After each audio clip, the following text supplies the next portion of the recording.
উপকূল তছনছ, জেলায় জেলায় প্রচণ্ড বৃষ্টি ছড়িয়ে ঘূর্ণিঝড় রেমাল এখন নিম্নচাপ, 5 থেকে 6 ফুট জলোচ্ছ্বাস, বাঁধ ভেঙে তলিয়ে গ্রামের পর গ্রাম, সারা দেশে ভারী বৃষ্টি।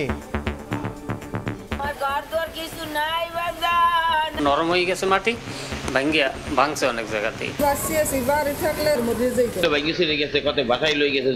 অনেক ব্রিজ ভেঙে গেছে, মাছও ছেলে প্রায় 7-8 লাখ টাকা তলায় সব চলে গেছে। বাংলাদেশের উপরে অবস্থান করছে এই মুহূর্তে, আরো দুর্বল হয়ে বৃষ্টি দিয়ে আসামের দিকে চলে যাবে। দুর্যোগপূর্ণ পরিস্থিতি স্বাভাবিক না হওয়া পর্যন্ত বাংলাদেশ আওয়ামী লীগের নেতা কর্মীদের জনগণের পাশে থাকার জন্য আমরা নির্দেশনা প্রদান করছি।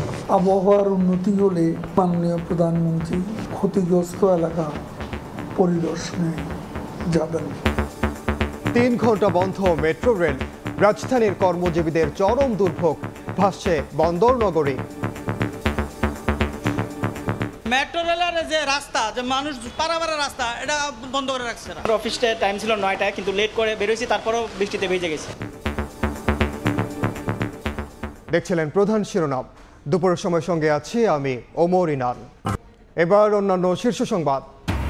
দুর্যোগ মাথায় নিয়ে আশ্রয় কেন্দ্রে যাওয়ায় এড়ানো গেছে জানমালের বড় ক্ষয়ক্ষতি, আবারও ঢাল হয়ে ভয়াবহ বিপর্যয় থেকে লোকালয় রক্ষা করল সুন্দরবন। স্মার্ট বাংলাদেশ গড়তে মার্কিন ব্যবসায়ীদের অংশীদার হওয়ার আহ্বান প্রধানমন্ত্রীর, বাণিজ্যিক সম্পর্ক সম্প্রসারণে নীতিগত সহায়তায় প্রস্তুত সরকার। ডয়েচে ভেলের তথ্যচিত্র একপেশে উদ্দেশ্যমূলক, গাজীপুরে সেনাপ্রধান বললেন পেশাদারিত্বের মাধ্যমে দেয়া হবে জবাব। এবং প্রস্তুতি পর্ব শেষ করে এবার বিশ্বকাপ মিশনে বাংলাদেশ, ডালাস পৌঁছে অনুশীলনে টিম টাইগার্স, টপ অর্ডার নিয়ে ব্যস্ত হাতুরু সিংহে, গভীর রাতে বিশ্বকাপ জার্সি উন্মোচন বিসিবির।